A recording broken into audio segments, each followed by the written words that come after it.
మరి ఇక్కడే ఆలోచన చేయమని అడుగుతా ఉన్నా ఇలాంటి వారికి ఓటు వేస్తే వైఎస్ఆర్ లెగసీకి ఓటు వేసినట్ట, లేక ఇలాంటి వారికి ఓటు వేస్తే వైఎస్ఆర్ పేరును కనబడకుండా చేసే కుట్రల కార్యక్రమానికి ఓటు వేసినట్ట అన్నది ప్రతి ఒక్కరూ కూడా ఆలోచన చేయమని కోరుతా ఉన్నా.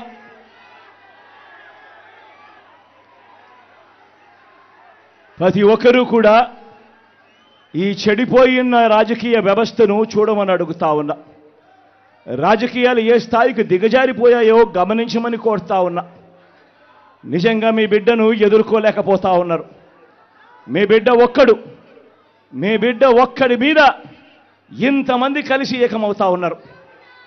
ఒక చంద్రబాబు, ఒక ఈనాడు, ఒక ఆంధ్రజ్యోతి, ఒక టీవీ5, ఒక దత్తపుత్రుడు, ఒక బీజేపీ, ఒక కాంగ్రెస్, వీళ్ళందరికీ సరిపోరు అన్నట్టుగా నా ఇద్దరి చెల్లెమ్మలతో కుట్రలు కూడా చేస్తూ ఈరోజు రాజకీయాలు చేస్తూ ఉన్నారు. ఆలోచన చేయమని అడుగుతా ఉన్నా.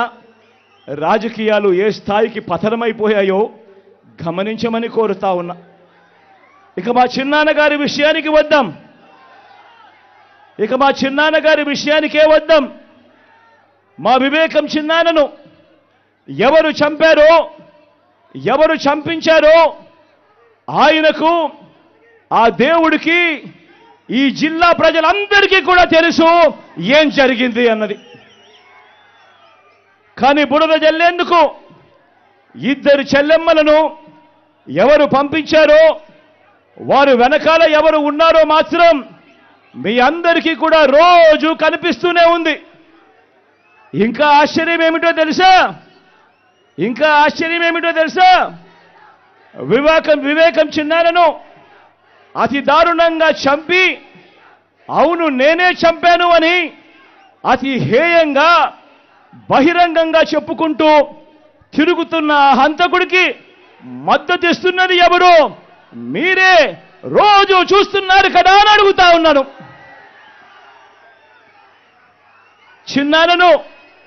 చిన్నారను అన్యాయంగా ఎమ్మెల్సీ ఎన్నికల్లో ఓడించిన వారితోనే, సంఖ్యాబలం లేకపోయినా కూడా ప్రలోభాలతో, అధికార బలంతో ఓడించిన వారితోనే ఈరోజు చట్టా పట్టాలు వేసుకొని తిరుగుతా ఉన్నారు అనంటే దానికి అర్థమేమిటి అని చెప్పి ఈ సందర్భంగా అడుగుతా ఉన్నా.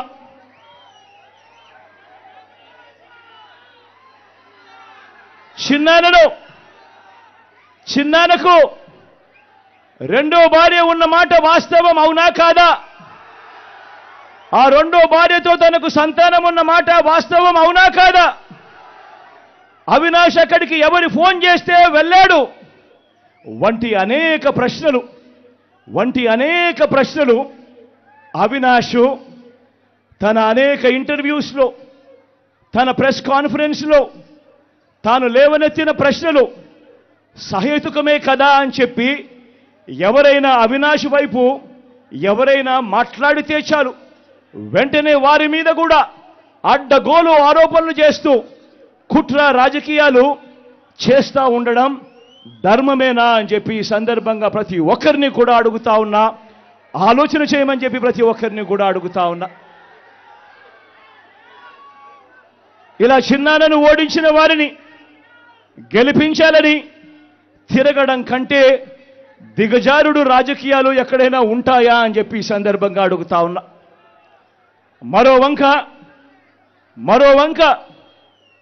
మరో వంక కాంగ్రెస్ పార్టీకి ఓట్లు ఎన్నొచ్చాయి.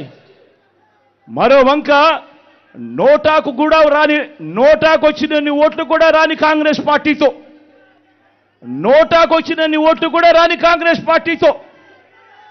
రాష్ట్రాన్ని విడగొట్టిన కాంగ్రెస్ పార్టీతో,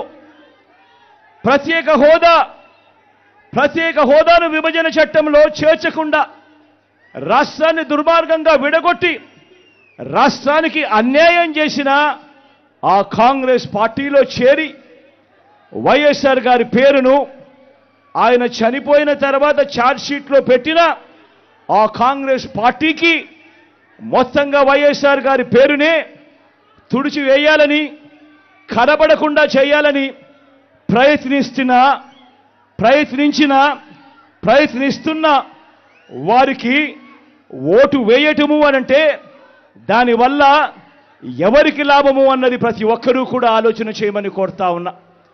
అటువంటి కాంగ్రెస్ పార్టీకి ఓటు వేస్తే, మన ఓట్లు చీలిస్తే వచ్చే లాభం బాబుకు, బీజేపీ కూటమికి కాదా అని అడుగుతా ఉన్నాను. ఈ సందర్భంలో నేను ప్రతి ఒక్కరూ కూడా ఆలోచన చేయమని కోరుతా ఉండా. ఇదంతా కూడా మన ఓట్లను విడగొట్టి వాళ్ళను గెలిపించాలనే ప్రయత్నం కాదా అని అడుగుతా ఉన్నాను. ఈ సందర్భంగా అందరూ కూడా ఆలోచన చేయమని కోరుతా ఉన్నా. అసలు ఎవరికి వైఎస్ఆర్ గారి మీద ప్రేమ ఉంది అన్నది ప్రతి ఒక్కరూ కూడా గమనించమని అడుగుతా ఉన్నా, ఆలోచన చేయమని అడుగుతా ఉన్నా. ఎవరికి పులివెందుల కడప గడ్డ మీద ఎవరికి ప్రేమ ఉంది అన్నది ప్రతి ఒక్కరూ కూడా గమనించమని కోరుతా ఉన్నా. ఎవరికి ఈ పేర్లన్నీ, ఓ వైఎస్ఆర్ గారి పేరు, ఓ పులివెందుల పేరు, ఓ వైఎస్ఆర్ జిల్లా పేరు చిరస్థాయిగా ప్రజల గుండెల్లో నిలిచిపోవాలని ఆరాటపడుతున్న వారు ఎవరు అన్నది ప్రతి ఒక్కరూ కూడా ఆలోచన చేయమని కోరుతా ఉన్నా. మరో వంక ఈ పేర్లే లేకుండా చేయాలని ఆరాటపడతా ఉన్నా ఆ రెండు పార్టీలతో జతకట్టి తన సొంత లాభం కోసం, రాజకీయ స్వార్థం కోసం ఎవరు ఆ పేరు లేకుండా కుట్రలు చేస్తా ఉన్నారు అన్నది గమనించమని చెప్పి కూడా కోరుతా ఉన్నా. మరి ఇవన్నీ గమనించినప్పుడు ఎవరికైనా ఏమనిపిస్తుంది?